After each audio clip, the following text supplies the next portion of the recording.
जी दोस्तों, हम आज जो टॉपिक पढ़ने जा रहे हैं उसका नाम है transport of gases in human body. ठीक है, उसमें दो चीज़ें आती हैं। एक ट्रांसपोर्ट ऑफ ऑक्सीजन आता है, एक ट्रांसपोर्ट ऑफ कार्बन डाइऑक्साइड आता है।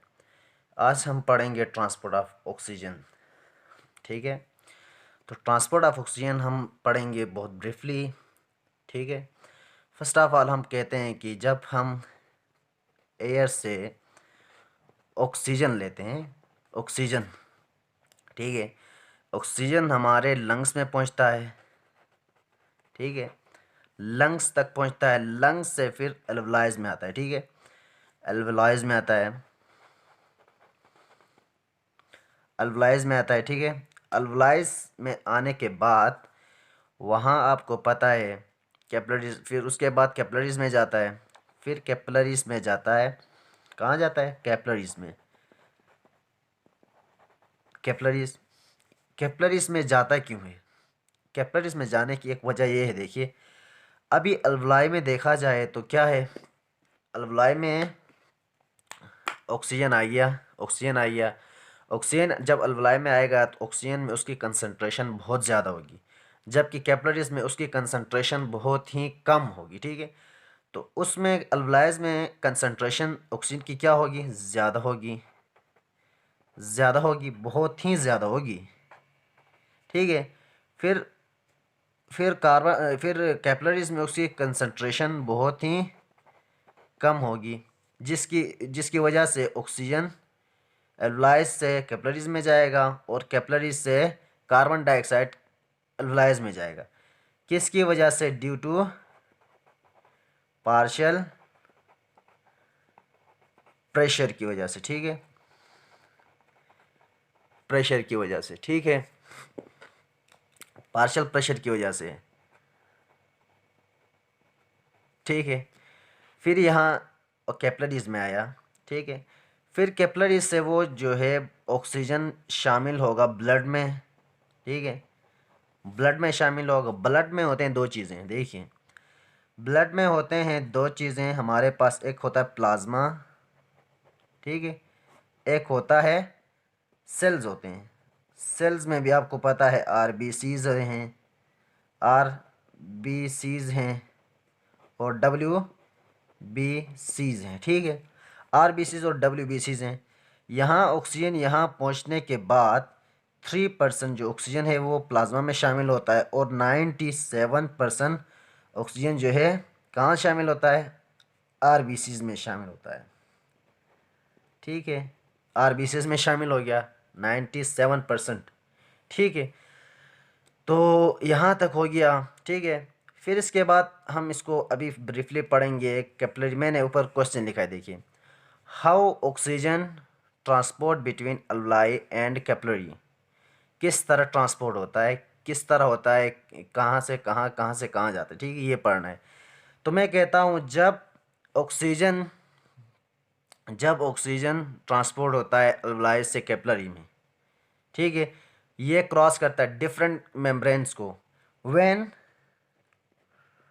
When oxygen transport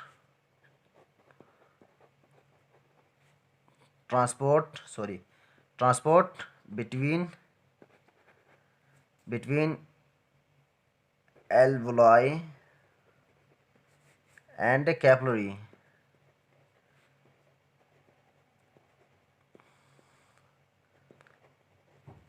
it crosses different membranes। ठीक है, ये डिफरेंट मेम्ब्रेन्स कौन सी है? अभी देखिए आप, डिफरेंट मेम्ब्रेन में फर्स्ट ऑफ ऑल आपके पास आएगी बेसमेंट,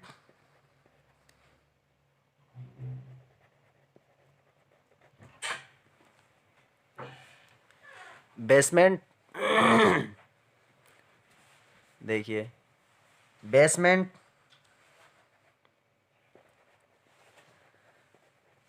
मेम्ब्रेन ऑफ अल्वलाई। उसके बाद उससे पहले ही एक और मेम्ब्रेन क्रॉस करता है, squamous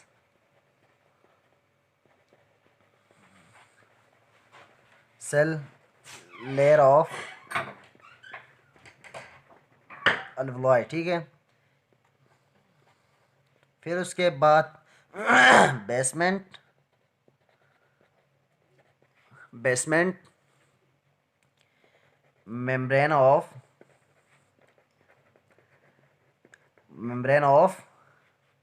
basement membrane of capillary,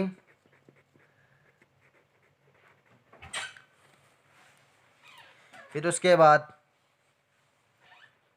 basement फिर उसके बाद है एंडोथीलियम, ठीक है। एंडोथीलियम, ये शॉर्ट क्वेश्चन आ सकता है, ठीक है। मैंने कहा जब ऑक्सीजन क्रॉस होगा या ट्रांसपोर्ट होगा बिटवीन अल्वुलाइज एंड कैपिलरीज में, उस वक्त ये डिफरेंट मेम्ब्रेन्स को क्रॉस करेगा। फर्स्ट ऑफ ऑल हमें पढ़ना क्या है, basement membrane of alveoli, basement membrane of alveoli से गुजरता है। फिर उसके बाद squamous cell layer of alveoli से गुजरता है। फिर बेसमेंट मेम्ब्रेन ऑफ कैपिलरी से गुजरता है। फिर एंडोथीलियम से गुजरता है, ठीक है। इस पूरा फिनोमेना को हम बहुत ब्रीफली पढ़ेंगे। इधर मैंने जो डायग्राम बनाया इसको ज़रा देख लें। तो मैंने कहा जब ऑक्सीजन आपके लंग्स से अल्वुलाइज में आ गया, ये पूरा अल्वुलाई है, बस समझने के लिए डायग्राम मैंने बनाया, ठीक है। तो ये अल्वुलाई में आ गया। आपको पता है अल्वुलाइज में ऑक्सीजन की मकदार बहुत ही ज़्यादा है, ठीक है। तो मैंने कहा यहाँ ऑक्सीजन आ गया। आने के बाद ड्यू टू पार्शियल प्रेशर के ज़रिए या डिफ्यूजन के ज़रिए ऑक्सीजन जो है वो अल्वुलाइज से कैपिलरीज में आता है, ठीक है। तो जब ये ऑक्सीजन जो है यहाँ से कैपिलरी से अल्वुलाइज से कैपिलरी में आएगा, तो ये किन किन मेम्ब्रेन को क्रॉस करेगा, तो मेम्ब्रेन्स के नाम ये हैं। तो फर्स्ट ऑफ ऑल ये देखें, अल्वुलाइज के सबसे आउटर मोस्ट लेयर जो है वो बेसमेंट मेम्ब्रेन ऑफ अल्वुलाई, ठीक है, आउटर मोस्ट, ठीक है। फिर उसके बाद इनर मोस्ट जो स्क्वेमस सेल ने बनाई है, उस लेयर को कहेंगे स्क्वेमस सेल लेयर ऑफ अल्वुलाई। देखिए इधर है, यहाँ से ये वाली जो है वो स्क्वेमस सेल लेयर ऑफ अल्वुलाई है। इन दोनों को फर्स्टली वो क्रॉस करेगा ऑक्सीजन, ठीक है। फिर क्रॉस करने के बाद आया कैपिलरी की बेसमेंट मेम्ब्रेन को क्रॉस करेगा, ये है मेरे पास, ठीक है। फिर उसको क्रॉस करने के बाद कैपिलरी की एंडोथेलियम लेयर जो होती है उसको क्रॉस करेगा, ठीक है। इसको भी क्रॉस करेगा तो फिर वो ब्लड में आएगा, ठीक है। ब्लड में आएगा, ब्लड में आपको पता है जैसे कि ब्लड में मैंने कहा कि ब्लड में दो चीज़ें हैं, ब्लड में दो चीज़ें आती हैं, एक प्लाज्मा है, एक सेल्स हैं, ठीक है। तो प्लाज्मा में 3% वो शामिल हो गया। देखिए 3% ऑक्सीजन जो है, सॉरी 3% ऑक्सीजन जो है वो प्लाज्मा में शामिल हो गया, O2, ठीक है। फिर जो बचा कुचा 97% हिम जो है हमारे पास आरबीसीज कैप्चर करते हैं, 97%, ठीक है। 97% आरबीसीज कैप्चर करते हैं। तो आरबीसीज 97% कैप्चर करेंगे, ठीक है। तो अभी आरबीसीज ने किन के ज़रिए ऑक्सीजन को कैप्चर किया, ठीक है, कैरी किया। तो वो आरबीसीज क्या करते हैं आपको पता है, हीमोग्लोबिन के ज़रिए, हीमोग्लोबिन के ज़रिए वो कैप्चर करते हैं ऑक्सीजन को, ठीक है। हीमोग्लोबिन के अंदर हमारे पास हीम्स होती हैं, कितने होती हैं, 4 हीम्स। हर हीम क्या करता है, ईच हीम क्या करता है आपको पता है, each haem carry 1 oxygen molecule carry करेगा। तो देखा जाए तो टोटल 4 हीम्स होते हैं, तो 4 हीम्स होते हैं, तो 4 हीम्स 4 ऑक्सीजन मालिक्यूल्स को कैरी करेंगे। तो इसका मतलब हो गया एक हीमोग्लोबिन 4 ऑक्सीजन मालिक्यूल को कैरी करेगा। सो 4 हीम्स कैरी 4 ऑक्सीजन मालिक्यूल्स, ठीक है। हेंस 1 हीमोग्लोबिन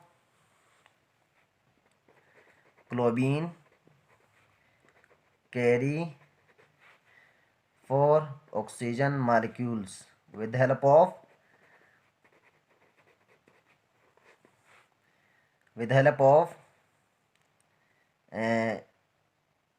क्या, with the help of heme in the presence of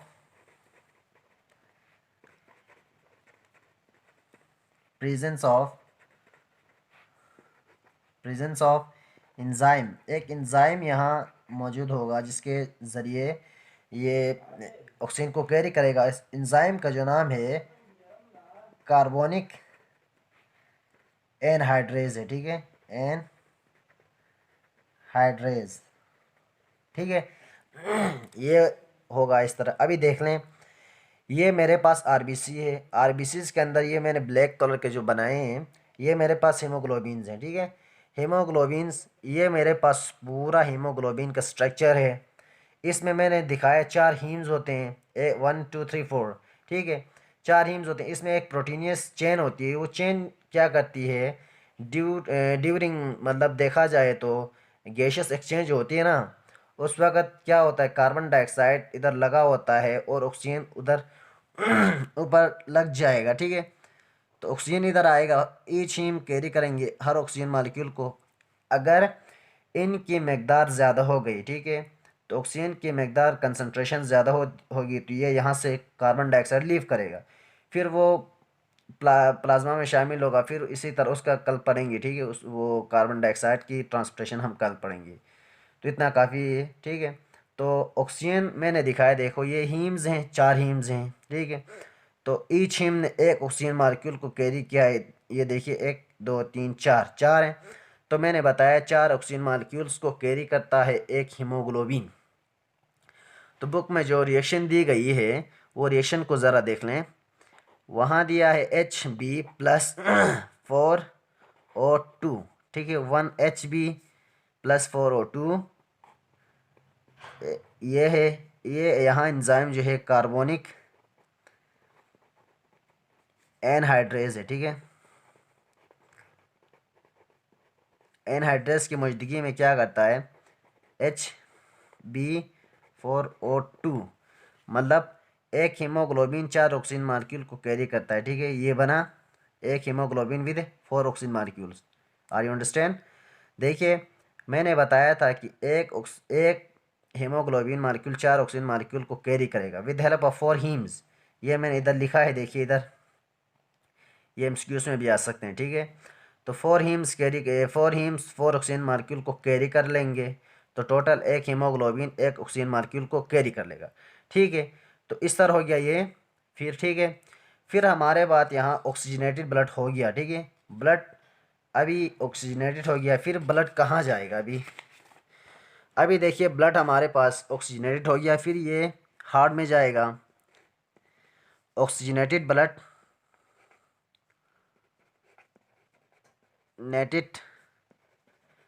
blood जो है हार्ट में जाएगा, हार्ट पंप करेगा तो आर्टरीज से फिर वहाँ आखिर में कहाँ जाएगा, पूरी बॉडी में पहुँच जाएगा, रीच होगा, ठीक है, रीच होगा। जब सेल में पहुँचेगा तो आपको पता है सेल में पहुँचेगा तो वहाँ भी ड्यू टू पार्शियल प्रेशर की वजह से क्या होगा, का ऑक्सीजन सेल के अंदर दाखिल होगा और कार्बन डाइऑक्साइड सेल से आउट होगा, ड्यू टू वहाँ भी पार्शियल प्रेशर की वजह से इस तरह होगा, फिर ऑक्सीजन हमारे सेलों तक इस तरह पहुँचता है, ठीक है। आज के लिए इतना काफ़ी है।